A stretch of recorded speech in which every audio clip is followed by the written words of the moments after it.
this is a whole new episode of the USA Today Football Recruiting HQ right here on the Varsity Sports Network. I'm Dan LaForest.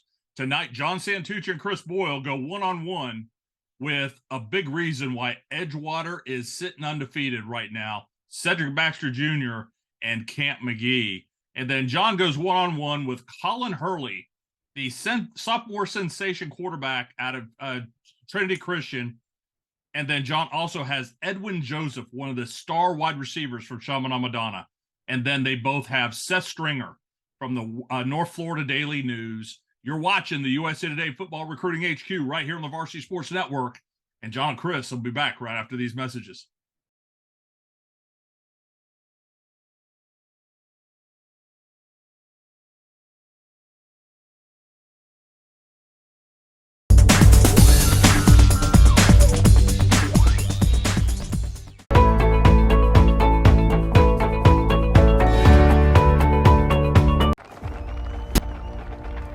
For every generation, it has started with the call to serve. Discovering the purpose and the belonging earned with the title. Learning to dig deep and push through adversity together.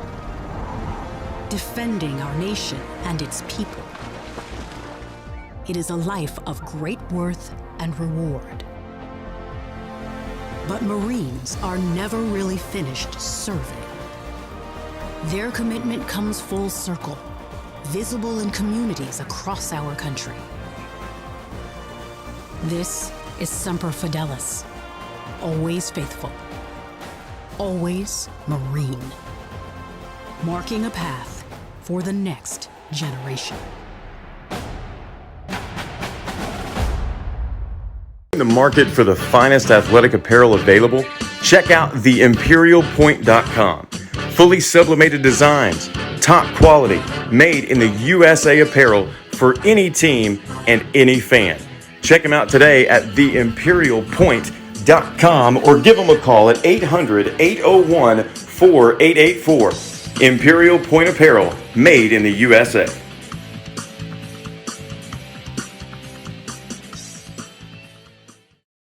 Sharing the road is everyone's responsibility. Riders, wear protective gear, make yourself visible, and follow traffic laws. Drivers, look twice for motorcycles. Use caution when changing lanes. Motorcycles may be hard to see. And maintain 4 seconds of following distance. Motorcycles can slow down without activating a brake light. Find out more ways to stay safe.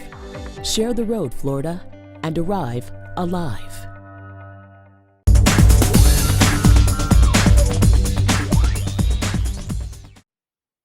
Hey, it's John Santucci. We are back on Recruiting HQ here on VSN, joined by, of course, the great and wonderful Chris Boyle. And all the way from Edgewater, we are joined by both running back Cedric Baxter, Texas commit, Camp McGee, Northwestern commit. Guys, appreciate both of you coming on. How you guys doing today? Yes, sir. I'm doing good. Thanks for having us. Oh, man, we're excited. All right. Me as well. Great. All right, Sed, let's start with you, man. Unbelievable start to the season, right? I think you're averaging right around 9 yards a carry. I think it's 8.9 as we're filming this. You're averaging over 200 yards a game. A couple weeks ago, you hit 3,000 for your career. Congrats on that. You're on pace for 2,000 this year. Do those numbers mean anything to you when you start looking at 3,000, 2,000? You're certainly within striking distance of 4K for your high school career. What does that mean to you? Honestly, I didn't even know I hit 3,000. He just told me. So I mean, I don't really look at it. I mean, I just let the game come to me pretty much. I don't really chase stats, so it don't really mean that much. All right. How much do you share in those individual spoils with your offensive linemen, your teammates? Does it mean more to them than it does to you? Maybe the O-line, because that just us being able to run the ball so effectively, they want to see the numbers. Like I told them Friday, we need 135 for 1,000 on the year. So we're definitely going for that Friday. Okay, so you do know that number. Yeah, I know that number. All right, Camp, what's it like for you, man? Because you are a guy who obviously we've seen your film, we've seen you play 7-on-7. You can go up and get it, but you're in an offense that's largely built around a very special running back. So what's it like for you being more of a blocker this year? Yes, sir. I had a meeting. I remember during camp this summer, I just kind of told the team and all the coaches that I was just willing to do, whatever the team needed me to do for our success this year, whether that was going to be in the run game, like with a lot of run support blocking with me attached to tight end, or at receiver, doing a good job on perimeter blocking. So I'm still getting my targets, which is good. I'm just willing to do whatever the team needs me to do this year for our success. And I mean, obviously a big part of our success is CJ in the backfield doing what he can do. So I'm here to support any way I can. See, that's how I know he's a tight end and not a receiver, because a tight end's good with like, I'll do whatever it takes for the team. Wide receivers like, give me the ball now. Yeah, exactly. Being committed to Northwestern as a run-heavy program, how do you feel like that translates, and how have the coaches that are recruiting you from Northwestern have they kind of responded or appreciated the fact that you've been more in line as opposed to kind of splitting out wide this year? Yeah, for sure. I think that was a big part of my commitment there. They wanted to see a lot of tight end film, because I'm going to be playing mainly attached, and I think a big part of that is just getting used to it in high school, especially playing at the level that we play here at Edgewater. We're going against pretty high level competition every week, so it's been really good for me to get better in the run game. All right, Sed, we know he's going to Northwestern. We want to hear from both you guys. We're going to start, Sed, with you. You're headed to Texas. That was obviously a huge commitment you made early August. Talk about why you picked the Longhorns, and how hard was that decision for you? Well, it was definitely a very, very hard decision, just because this process is crazy. You hear stuff, you see stuff, and it's just a crazy process. But overall, I picked them because I feel like the main reason was Coach Tashard Choice, which is the running back coach. Just the relationship that I've built with him over the last, since my freshman year, pretty much, and just getting to know him and the type of dude he is, and seeing him coach in person. He a great, genuine dude. He down to earth. He cares about his players outside of football, and even when they leave him, he still keep contact with them. And then on top of that, Coach Sark, he an offensive brainiac. Like, I mean, I feel like everybody was shocked when Tech did good against Bama, but I feel like, I wasn't shocked. I know the team wasn't shocked at all. And that's part of the reason. Just you see that they're on the come up, and I think we're definitely going to be extremely good. Camp, why'd you end up at Northwestern? And you shut yours down pretty early, right? I mean, I think you were early June, maybe the first week of June. You'd already said, like, Yes, I'm committed, I'm done. Why so early? And what'd you know about what about Northwestern made you sure that was your spot? So I actually committed on my second visit to Northwestern. It was my first official visit overall, and I had a few other official visits planned, but after my official, I knew it was the right spot for me. And I think a big part of that was the people there. I think the people always, like every facility in the country is going to be super nice, and everyone's going to have all the top, whatever it is. But I think the people is what really made the difference for me. And I think people up there are people I could see myself being around. And I love their offense and how they get the tight ends involved a lot. And I just love the city of Chicago too. So overall, it was just a good fit, and I'm thankful. I want to ask something of CJ. I've crossed paths with Tashard Choice on the recruiting trail over the years during his time at Georgia Tech. And I know for a fact that when he really likes a running back, he locks in and makes that person feel as though they're an extreme priority. So can you give us some sort of a background, some sense of that relationship that you guys have cultivated over the course of 3.5, 4 years? I honestly remember how it all started. He offered me, I think it was my freshman year. He offered me, he was at Tech. I was actually playing the game. He called me. As soon as he offered me, we just started playing the game with each other. And at the time I was committed to Florida State, but he was just like, he was like, he gonna keep recruiting me. He feel like I'm a great player, and over the course of years I'll develop. And he feel like I could be the best back in the country. And it was mainly him putting trust in me and being there early throughout the process, even before my recruitment took off. So I think that's the main part. It's just getting to know him outside of football. I'll say, like, every time we talk, it's not about ball. He check in not only on me, but he check in on my parents, my little brothers, my sister. So I feel like that's a big thing too. He care about not only me, but my family too. So 100%. Now, Hey, go ahead. Go ahead, John. No, I was just gonna ask you, man, to kind of get back to Edgewater. We see the banner behind you. You guys are off to another phenomenal start. What do you think your chances are this year? In what are you guys in 3M? I believe it is. yeah, 3 Metro. Yes, sir. How do you feel about your chances this year going all the way? I definitely do think we have the team to do it. Just me being a part of the 2 previous state championship teams, it definitely feels like that environment again. It's all about our motto this year is one team, one heartbeat, meaning that everybody together. We all just doing the same thing the right way. So, and I definitely feel like this year we're doing that. Like everybody's together. We have no eyes all about we. So definitely think we'll be back there. But we're taking it one game at a time. Of course. Now, for the viewers out there, a little backstory about Camp McGee. His older brother, Fletcher, holds the all-time NCAA record in three-point field goals made. He passed Steph Curry, among other guys along the way. He played for Wofford. So, Camp, how did you choose football over basketball? What was kind of your path athletically? Yeah, so I started at the school where my brother was at, and I played football, basketball, and baseball there. And I definitely kind of realized that it was going to be between football and basketball. And I told myself if I was going to play basketball, I was going to stay at that school, and if I chose football, I was going to transfer. And I don't know. I just think it got revealed to me. I think a lot of it was since my brother played basketball, I just kind of wanted to be a little different from him. So I just kind of chose football and stuck with it, and I'm really glad I did. And I transferred to Edgewater and had a really good junior year. So I was blessed in the recruiting process. So I'm very confident that I made the right decision. He's a little bit older than you. Have you ever beat him head-to-head, one-on-one, or is it more trying to be teammates together when you guys play, or what's maybe the on-court relationship between you and him? Yeah, he's 8 years older than me, so he definitely roughed me up a little bit when we were kids. But we definitely went one-on-one, and that's where I think I get some of my competitiveness from is those games out front of the driveway. But no, I don't remember a time ever beating him, but maybe someday. All right. Hey, last thing before I let you guys go off to practice.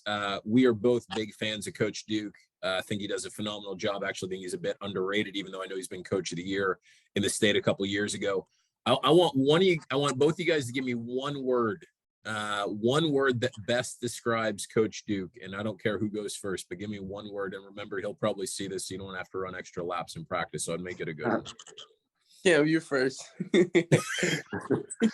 Now hold on. Whatever Camp comes up with, you can't go ditto. Said you can't do that. So yeah, you gotta have a different word. Let's say something different. All right, I think the word I'd have for Coach Duke is passionate. I just think everything he does, whether it's on the football field, off the football field, he's really, really passionate. He's a passionate person. He cares a lot about his players, and he cares a lot about his coaches. So I think that's the number one thing that comes to mind when I think of Coach Duke. Okay. Next. If I had to choose a word, I'll say caring, just because he cares about us outside of football. We do a lot of team stuff that doesn't involve football. Like he cares about us as people and where we'll be 50 years down the road. And he honestly brought me closer to God just by the stuff we do spiritually too. So I'll say caring. That's awesome. Guys, we're going to let you get to practice. We really appreciate you. Again, congrats on your respective college commitments and the great start you guys have had. And best of luck. Hopefully we're still chatting with you guys sometime mid-December. Yes, sir. Thank you all. Yes, sir. Thank you for having us. Have Thanks, a great guys.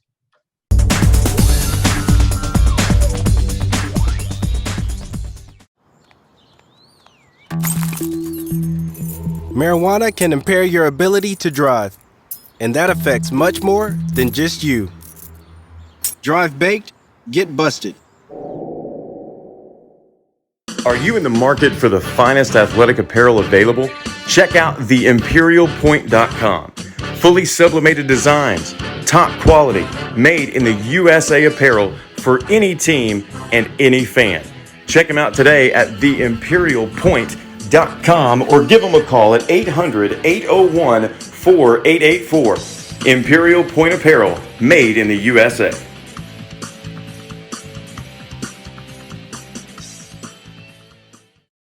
Road is everyone's responsibility. Riders, be seen. Wear reflective gear and use front and rear lights after dark. Drivers, when passing a bicyclist, give a minimum of 3 feet. Find out more ways to stay safe. Share the road, Florida, and arrive alive. Searching for meaning in a relentless world.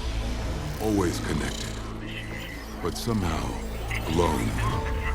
Trapped by illusion. We offer another path, where the battle to belong begins. Awakened by a calling, united by the cause you fight for. No one can take away what it means to be among the few, the proud, the Marines.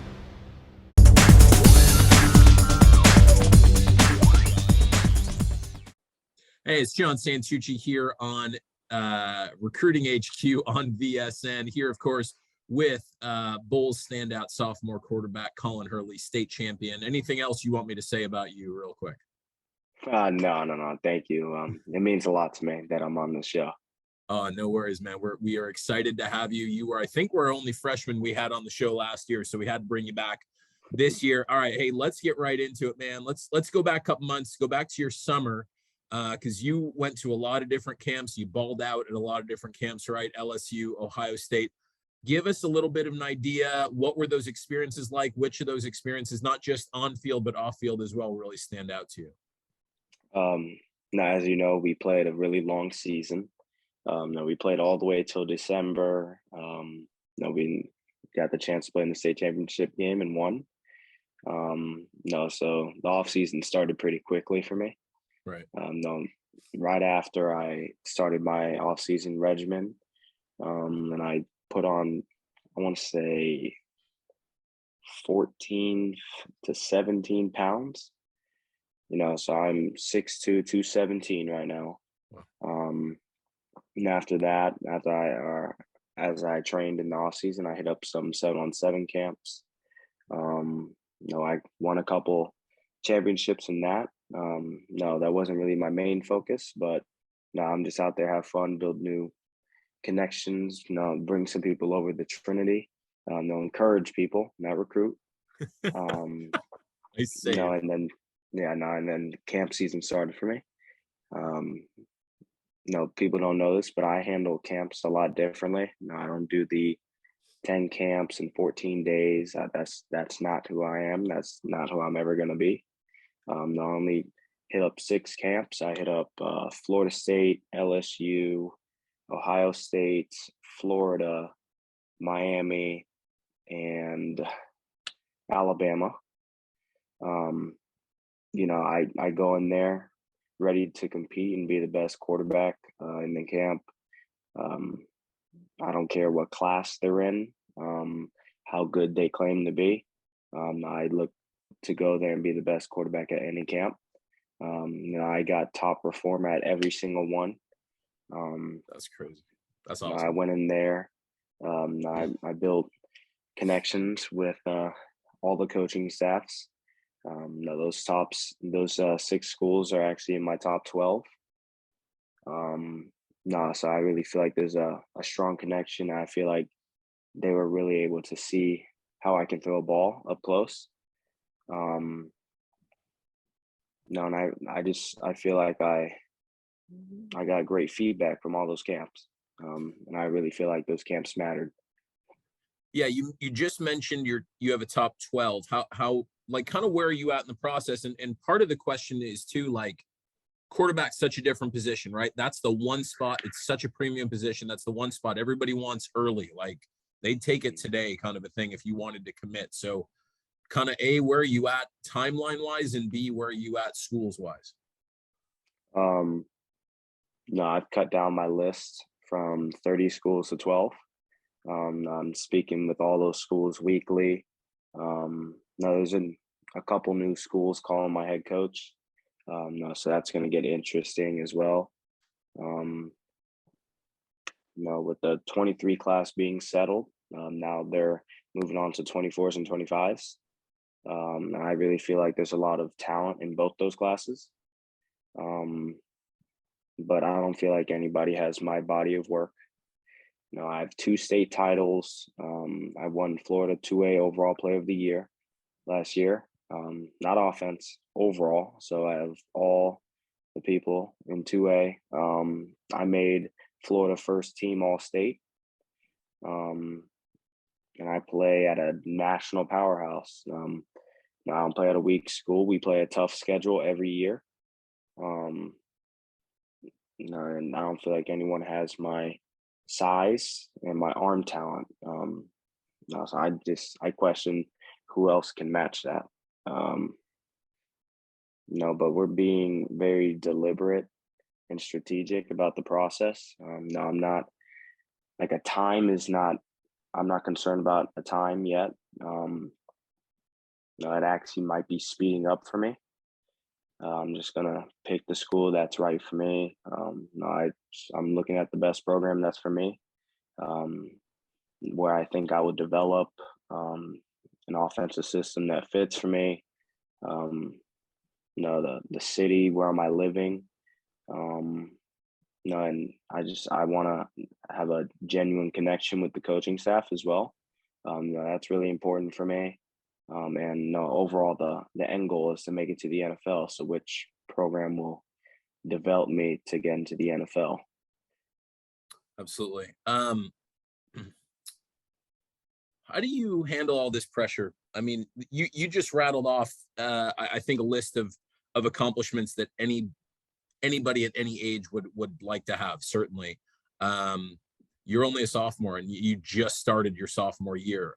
You've been in the spotlight for a while, right? Like all last year. I mean, you were the guy at Trinity, like you said, state championship team, elite program.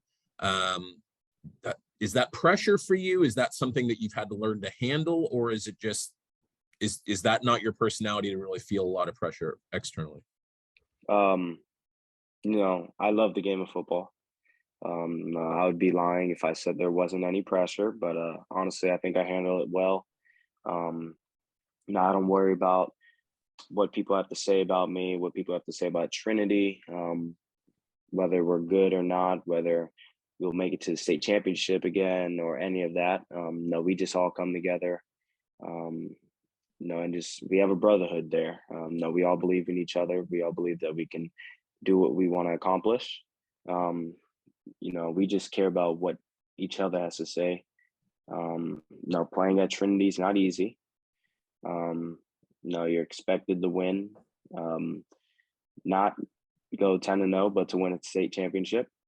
That's the standard there at Trinity. Coach Dormany holds me and the whole team to a very high standard. But I really feel like that's going to help us in the long run. He's making us better men there. He's getting prepared. He's getting us prepared for college. My teammates count on me to lead the team. The coaches count on me to lead the team. I also have a great circle around me. I got my teammates, my coaches, my trainers, my parents, my teachers. I can't do this without any of them. So I'm really grateful for them. But about the pressure, I don't worry about it. All right. Let me ask a couple more. Your touchdown to interception ratio last year was good, right? Or is good enough, certainly. This 2-to-1 ratio, 24 touchdowns, 12 picks. As we're recording this, you've got that now to 3.5 touchdowns for every 1 pick, which is a huge improvement. Is that something that you focused on or worked on in the offseason? Or is that, I mean, to me, that's a number I think that says a lot. Is there a number, maybe, if it's not that you really focus on? Statistically? I look at my stats, but I don't let that tell the only thing about me. As far as interceptions, you have to look at each throw and see what took place. Was it a tip ball? Was it a bad route? Was it something happened in the pocket and collapsed? Was it contested throw? Just a one-on-one? See if my guy can make the play. was it a bad read by me? So there's a lot of factors going into that. Sometimes the defense just makes a good play. There's good DBs out there, and sometimes they just make good plays. So you just got to respect it. But last season, I think I went over with my numbers with my coaches.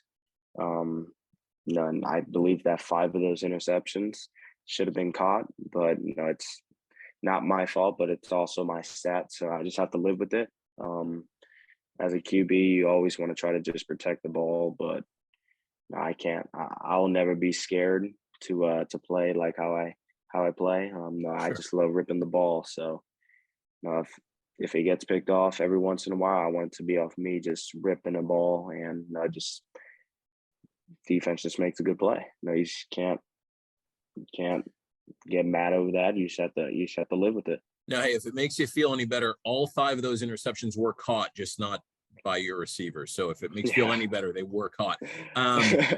Hey, last year, you and I talked right after the state championship game on the field in Tallahassee, and we basically said, look, this might be the best backfield in the state next year with you, Trayon Webb headed to Florida, Darnell.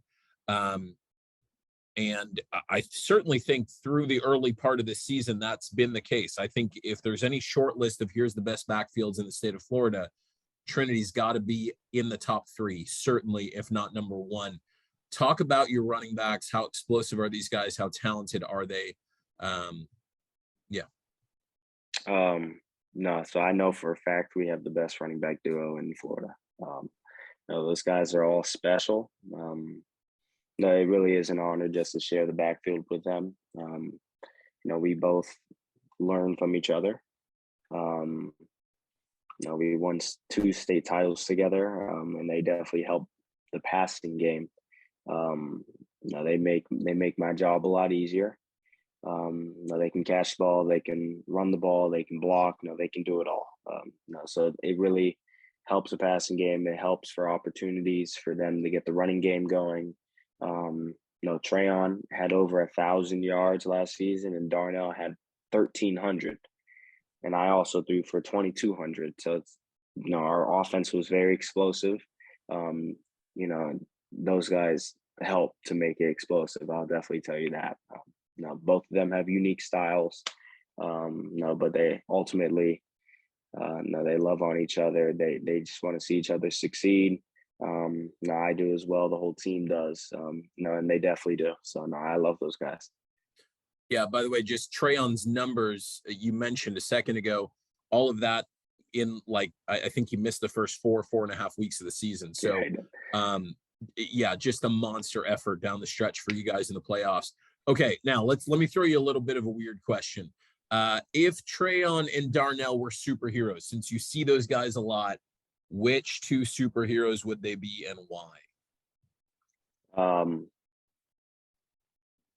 As far as superheroes, yeah, I wouldn't know that because they definitely terrorize people whenever they're back there getting the ball. But okay, then which villains would they be? No, I got some superheroes probably for them. For Trayon, I'd probably say the Hulk. Probably. He definitely has a really big body. He's intimidating whenever he's running the ball. Not a lot of people no one wants to tackle him. He's a big guy. But as far as Darnell, I'd probably say probably like Iron Man. Whenever he touches the ball, no one can tackle that guy. He seems invincible out there in the field. It's like he's running by himself. But I like it, man. All right, wait, hold on. Now, if you were a superhero, which one would you be? My favorite superhero is Spider-Man, but I don't really look at myself as that. As far as superhero, it's probably be a tricky one.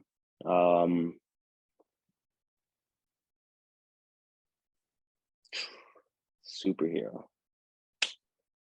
I could say I'm like Thanos. I'm on my way to 5 rings. Oh, dude, stop there. That's perfect. That's nice, awesome. Right? That's the line, man. Nice. That's awesome.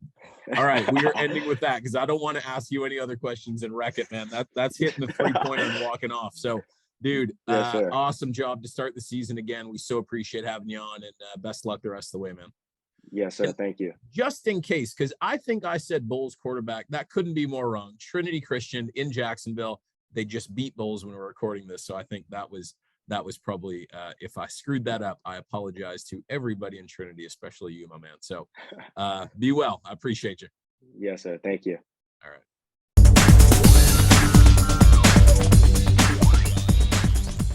When you're under the influence of marijuana and you choose to get behind the wheel, you know it's wrong, and you can affect countless people. So if you don't think about them, you'll answer to us. Drive baked, get busted. Searching for meaning in a relentless world. Always connected, but somehow alone. Trapped by illusion. We offer another path where the battle to belong begins. Awakened by a calling. United by the cause you fight for. No one can take away what it means to be among the few, the proud, the Marines. We wear all types of equipment to protect ourselves from injury. One of the most important, yet neglected parts of the body are the ankles. Research shows that more than 30% of all sports injuries are ankle-related. Preventing an injury is key in any sport and applies to any job where you're on your feet all day as well. Prevent Sprain socks were scientifically designed and engineered for support, stability, and performance. Stay active with PreventSprainSocks.com. In the market for the finest athletic apparel available, check out theimperialpoint.com. Fully sublimated designs, top quality, made in the USA apparel for any team and any fan. Check them out today at theimperialpoint.com or give them a call at 800-801-4884. Imperial Point Apparel, made in the USA.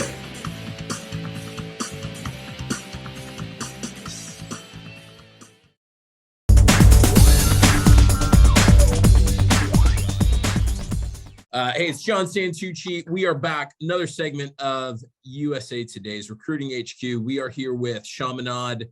I'm just going to call him an athlete. I think a couple months ago I would have said wide receiver, but I'm going to call him an athlete. Edwin Joseph, how we doing, man? Good. How are you? Good. All right. Hey, walk me through this thing because when we're filming this, you guys just beat American Heritage. You made plays all over the field. In fact, one sequence, you pick off a pass. A couple plays later, you score a receiving touchdown. You end the game by recovering the onside kick. Where do you enjoy playing ball most right now? Offense, defense, or special teams? To be honest, there's not really a certain spot I like playing ball right now. I just like playing ball, period, no matter if it's offense, defense, special team. So, definitely I would definitely say defense because it's new. Because I've been playing receiver like ever since my first special teams. My first skill position. So I've been playing receiver since I was like 4. So playing defense is new to me. It's like going against what I've been working for. So it comes really natural to me. So I feel like defense is big, but both sides definitely. All right, so you're playing defense. You've already had to guard some dudes, right? Just look at your schedule. You guys have played some really good teams. Brandon Innes most recently, you got him a lot. Now, I think from the outside looking in, you might go, oh my gosh, this guy's playing some really good receivers. Talk about the receivers you have to go up against in practice every day and how they get you ready for Fridays. Yeah, that definitely, they two young goats right there. So playing them is just working harder. Like is iron sharper iron. That's the definition of going against them every day in practice. They push, they work hard. Them two right there. So it's not they're gonna take plays off. They're gonna grind. They're gonna make sure you grind every day, every play. So when you do try to take a play off, they will embarrass you, and that's what's happening. That's what happens. That's what you need sometimes. Just play that won't take it easy and make you want to grind every day and go hard every day. Get better. All right, I don't think you're getting embarrassed too much because finally, I'm gonna say finally, you've been getting some recognition, right? You got. In the last couple of weeks, I loved it. You got the Miami offer, and then that seemed to open the floodgates. Florida State, Louisville, all I think within 24 hours or so, maybe 48 hours. What was that like midway or early in your senior year? You're getting these offers that I think you've probably been waiting on for a little bit. It was great because it felt like something I deserved for a long time. going into my senior year, I had like two schools talking to me, not a couple others, but not really like important. Like I felt like a priority to them. So it was only like a couple of schools, but now ever since Miami and FSU and Louisville, it really opened up a lot. This whole recruiting process opened up and started picking up for me this whole senior year. So that definitely changed my whole senior year process of committing and schools and colleges and decisions. So it definitely was big. I'm very excited. What's the I totally blanked on what I was going to ask. Oh, where are they getting recruiting you to play right now? Are they recruiting you as an athlete? They recruiting you as a receiver, cornerback? What are they looking at you as? Most schools that offer me right now, the most recent 3 have been defensive back. But with Miami, I think we talked about, we can go more and talk about it. Like when I get there, I can still choose if I really want to play offense or if I really want to play defense. But I think it was for defensive back most often. Do you care right now, or are you just trying to find the right school, or does it matter where exactly they want you? Is that a big factor as well? Nah, I don't really care that much. It's just all about opportunities. Like, what's best opportunity for me? If it's best opportunity to go here and play receiver, or it's the best opportunity to play here, defensive back. So it's all about opportunities. How much has your thinking about recruiting shifted just in the last couple of weeks? Because my guess is, you go through the spring, and the spring is usually when a lot of these guys get offers, right? They're handing them out like candy at Halloween, right? It's like, oh, you get an offer, and you go through the summer, and then you camp and do all those other things. And I'm imagining that you get to your senior year, you're now playing games, and you're just thinking, okay, here's the offers I have, and I'm going to go down one of these paths that these schools that are talking to me. You got all these other options now. Has it changed completely for you? Yeah, it changed completely. Like it was definitely like a lot of mostly 2 schools that were talking to me. It was most likely gonna be. I already had envisioned like a school I was going to. Like I was leaning towards it, but wow. More schools gave me opportunities. So that opened up a lot of the recruitment. So it opened up my eyes all about the opportunity, because there's still a lot of time. There's more stuff might be coming. So for sure, definitely, it changed a lot. Changed my decision making for this whole senior year. You're putting some good film out there, so I'm imagining it could keep changing. Let me go back to your offense real quick. I've said before, I thought last year Chaminade had the best team in the state, and much of that was due to that unbelievable defense and that great defensive line you guys had. This year, I think you guys are certainly in the conversation for the best team in the state. And I think a lot of it's because of that offense. You've got an offense, you mentioned the 2, I think you called them young goats, receivers, but obviously you got Jeremiah Smith, 2024. You got Trader, 2024. You got quarterback Cedric Bailey. You got a running back, Davion Gauss. You got yourself, Kyle Washington's a sophomore. Dwayne Thomas, I think, is a fantastic slot receiver. Talk about this off, and that's not even your O-line, right? Your O-line's got a whole bunch of big boys with those stickers on their helmets, right? That say they're committed to Power 5. So how good is this offense, honestly? Our offense is very good. We run a lot of tempo. We stay, we're fast on the ball. We try not to do a lot of mistakes. Nobody's selfish on this offense. I'll get out a couple of times and let Cal get a lot of burn, or Speedy would just go outside and let JoJo. It's a good little connection. Everybody has a connection with each other. We're like family. We got each other's back. One person makes a mistake, nobody beats them down for it. Like this past game, but he had a couple of fumbles and nobody beat him up for it. We brought him back.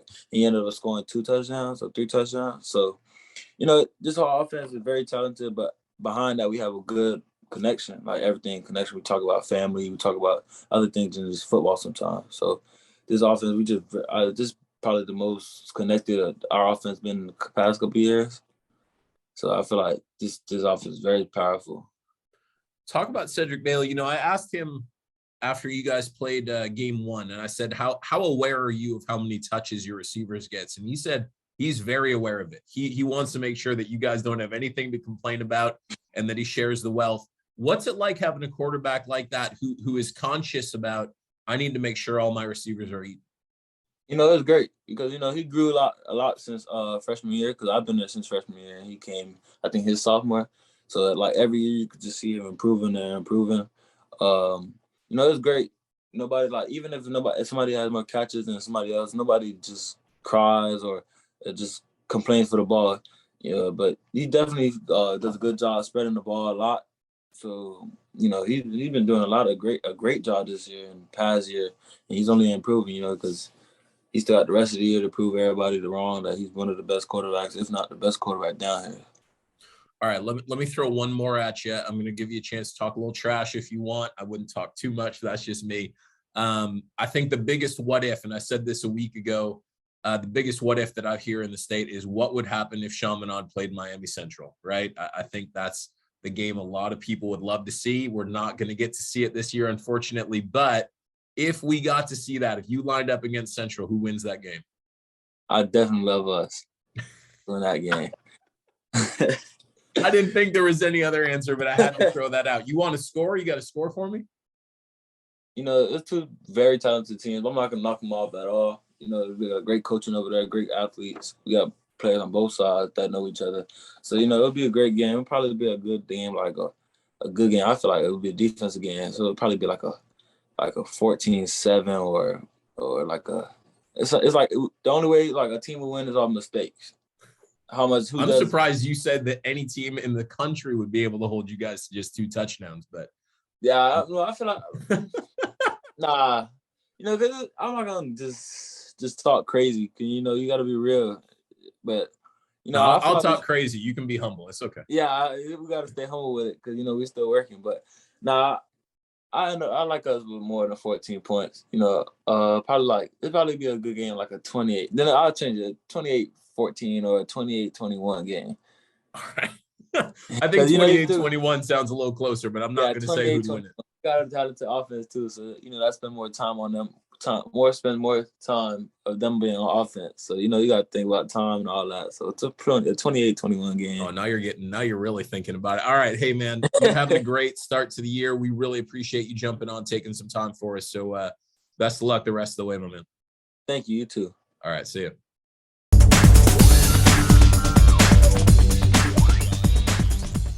Hi, I'm Kevin Harrington, an original shark from Shark Tank. Protect your ankles with Prevent Sprain socks. In sports, we wear all types of equipment to protect ourselves from injury. We use helmets, mouth guards, shoulder pads, chest protectors, and knee, elbow, and shin pads for protection and prevention. One of the most important, yet neglected parts of the body are the ankles. Research shows that more than 30% of all sports injuries are ankle-related, and 62% of all ankle sprains happen during practice and training. Just think about it. Very few sports can be played with an ankle injury, and it can take 1 to 3 weeks to heal, sometimes months to get back to full strength and mobility. Preventing an injury is key in any sport and applies to any job where you're on your feet all day as well. Prevent Sprain socks were scientifically designed and engineered for support, stability, and performance. Stay active with PreventSprainSocks.com.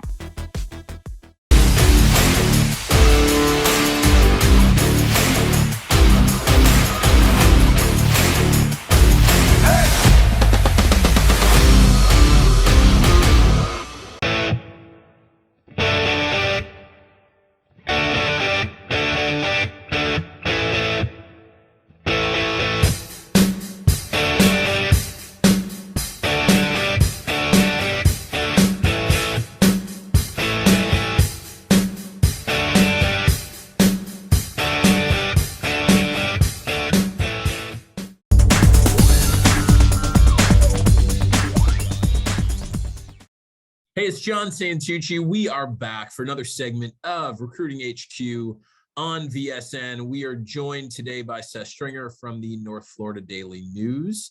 And man, how we doing? I'm doing well. You know, just got some baseball on like every night. Kind of wrapping up the week. The last week of high school football. Got NFL playing, so just kind of sports is life. Oh, 100%. I think I don't know many people realize we're kind of like, you know, sports junkies. This is not just like a job for us, but that's totally the deal. All right, let me just jump right in with this. And I kind of said this to you a couple weeks ago. I did not see Niceville coming this year. You know, I and maybe that's completely on me. Maybe I'm the only one. Maybe that's just a school that just, we don't rebuild, we just reload. But, we did not have them in our top 10 to start the year. And now they're in the top 5. They beat Vanguard, which I thought was a very impressive win early on. Tell me about this team. What do you think about this team at about a little past the quarter mark of the season? Well, first off, John, your rankings are trash. So I remember I had to send you that little note just being like, oh, hey, man. Hey, can you put Niceville in just the also receiving votes and we did. Yeah. So the thing about Niceville, as you mentioned, reloading, they lost their quarterback for the 3rd straight year. So they had Trey Wainwright, they had Will Koch, who was great, who went on to play at UConn. Then they had Trey Wainwright, Mr. Florida football, who no one saw that coming. Then Addie Moore last year had an amazing season, and he sat out the second round of the playoffs. That's the reason why they didn't advance, basically. And then this year, they converted their defensive back, all-state defensive back, Harrison Orr, who is 6'2", 210. And now he's quarterback, and he's just lighting up everyone. So, I don't think I saw them being this good this early, but I remember the Niceville coaching staff said, Seth, if we can get past Vanguard, which Niceville, their out of district schedule has never been this strong, and they don't face, teams down south usually. Sure. So, this is the first test that they've had in a long time in the regular season. So once they got past that, now they're ranked number 5, and that's pretty appropriate, So I didn't see them being this good this early, but I definitely envisioned them being undefeated going into that Pine Forest matchup in a couple weeks. Yeah, I think for me it was, you look at that senior class they had last year, which you and I had these conversations throughout last year. I was a huge Zaire Thomas fan who went to Florida State. Absolutely loved him. I was a huge Austin. I just dropped his last name. Give me his last name. Firestone. I liked him on both sides of the ball. I thought he was phenomenal, and he's now at Northwestern. So I just really, and they had other seniors certainly that were impact guys. So I just thought, stupidly, certainly in my trash mind, that there would, be a drop off. Certainly not. Let me ask you this, because you've gotten to experience it more than just about anybody. Walk us through, for people who haven't been up there, what in the world is Niceville like on a Friday night at a home game? Yeah. So Niceville sounds like Pleasantville, right? When you say Niceville, it literally has a Coca-Cola sign that has the Coca-Cola letter font of Niceville. Is the very first place I drove to from Missouri when I had accepted this job. And I thought, this place is paradise. It literally has a place called Niceville. And Niceville is only like 16,000 people. It's a really small community. Right. Half those people show up to Eagle Stadium, wow, which is kind of like a horseshoe type stadium. And everybody there bleeds maroon and gold. Everybody has an allegiance to Niceville. They're either alumni, or they have kids that go there, or they have friends in the community that go there, but there's no other high school there, public high school. So, I live in Fort Walton, and you have Choctaw and Fort Walton, and everybody is kind of a house divided. Not in Niceville. Niceville is the most community-centric place I've ever seen. It's like Mayberry, in the 40s, 50s. I've never seen such a place where I feel like people get lobotomies that live there, and they're just so pleasant and hospitable, and everything just works like a machine. Well, everybody I've talked to has always said, look, that's one of basically the 5 best environments for a high school football game in the state of Florida is Niceville. Lincoln came here for preseason, and it was like a region semifinal game. That's crazy. And Lincoln's great. Lincoln's up in your rankings too. Lincoln looked really good. It was a tight game, and that was when Harrison Orr was out. But man, I asked the Lincoln coach about the environment. He goes, "This is the best environment I've ever experienced in all of Florida." Awesome. All right. We mentioned Thomas and Firestone, 2 guys that we had super high up in the USA Today top 100 last year. Who are the guys this year in your area that are getting recruited well, or that you're really excited about? Seniors. Yeah, I mean, it's a lighter year than last year, but Jace Brown, Choctaw wide receiver, he's about 6'1", 180, 185. man, he just lit up the off-season camps at Florida State, at Auburn. He had multiple MVP standout efforts. Defensive backs can't contain him. He even against Pine Forest, Choctaw lost 28-7. He did great. He had like 4 catches, 64 yards, a touchdown. He has a decent quarterback throwing the ball, Jesse Winslet, who's like 6'6", 6'7".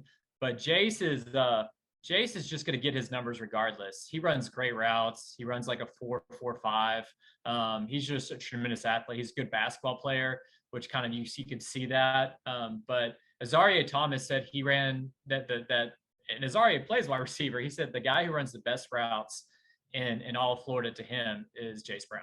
That's high praise. So Jace Brown, that's huge praise, So and then Christian Caballero, he was with Navarre last year, had like 130 tackles, had double-digit sacks. His family moved to Niceville, and the guy passes the eye test. Against Niceville last year, he was the only reason Navarre could even hang with him to a 35-point loss.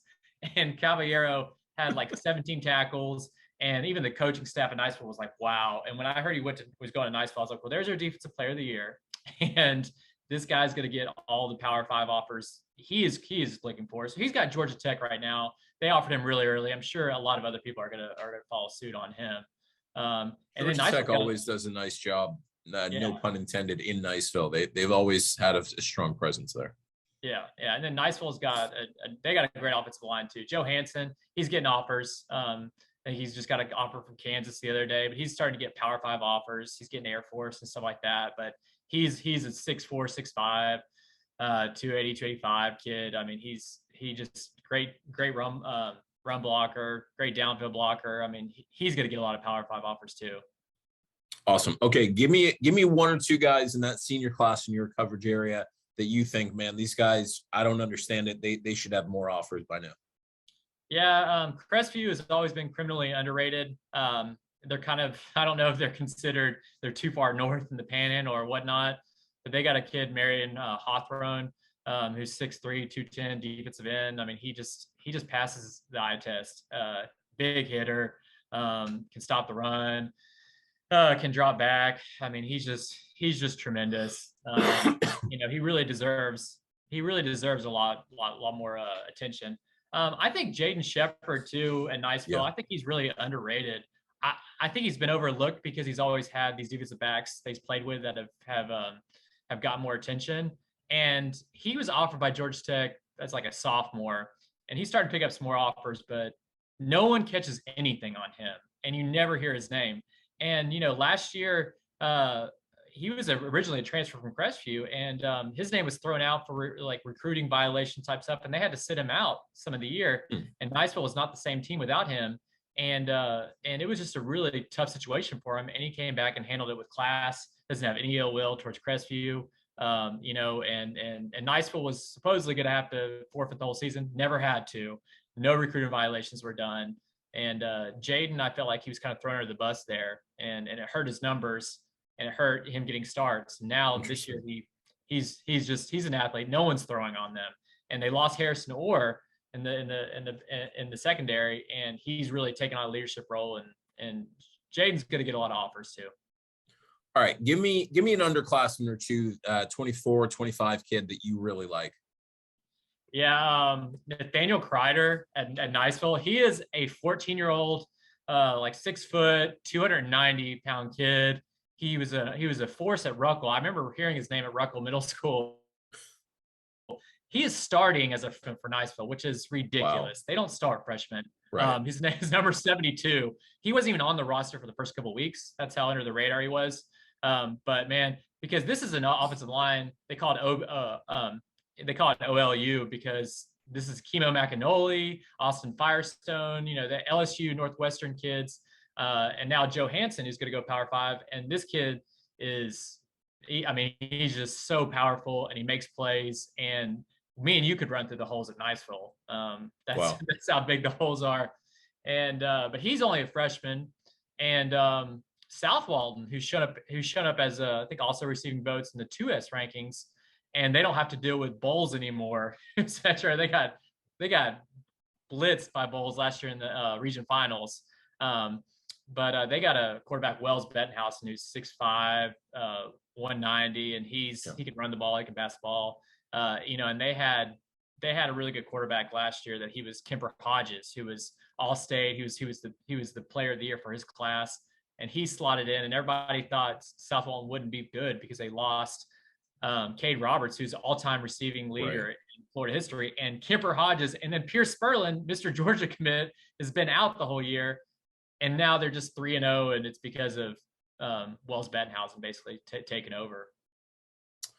Okay, last thing, man. I'm going to put you on the spot because you said my rankings are trash. So I'm going to see if I can put you on the spot in real life. I love your rankings there. No, it's too late. Give me one prediction for your area during the second half of the season. One thing I like about the packages you put out midweek are, they're always kind of a look back at last week and then a look forward. And one of the packages you put together preseason was one big bowl prediction. And I said Niceville was going to win its first state title in 34 years because every time they make the Final Four, all those teams now are in Metro. They're no longer in Suburban. Now, yeah, you have like the Buckholz type, Buchholz type teams that they've run into before and had some epic matches. But being a part of the practices early on in Niceville, the coaching staff is just the best coaching staff I've ever been around, and they believe they can win state titles. I really think if that Pine Forest game, they're not in the same class, so it's great. Pine Forest is the team beating GS. Niceville is a top 5 team in 4S. I really think it's at Pine Forest. I'm sure my boys in Pensacola are going to cover it. I'd probably go over there and double cover it because it's like it's one of those games. Yeah, it's a big game. It's such a big game for the Panhandle. These are the two best teams, and Niceville really stepped up its schedule. They put Mosley on the schedule, which they never have Mosley on the regular season schedule. Mosley is a great team.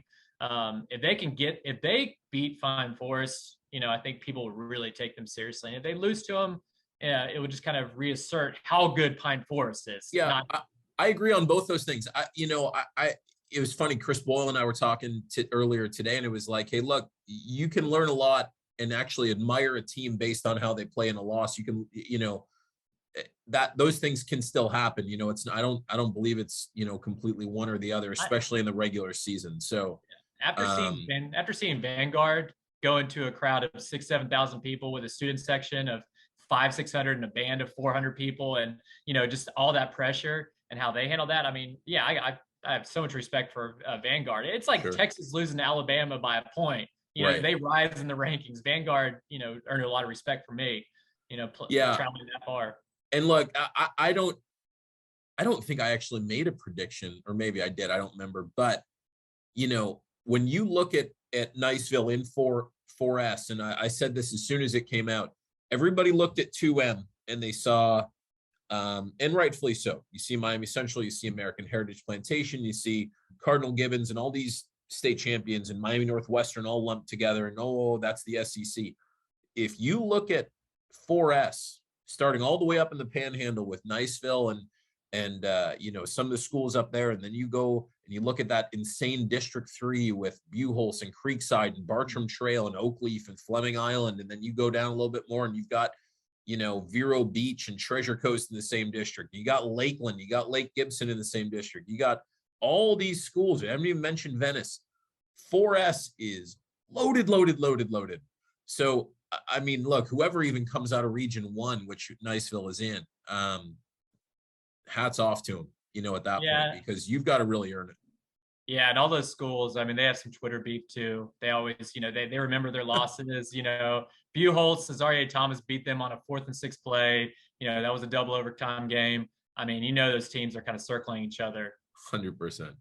All right, Seth, man, you're doing a phenomenal job. Even if my rankings are trash, you're doing good. So, man, we appreciate you, and best of luck the rest of the year. See you, man.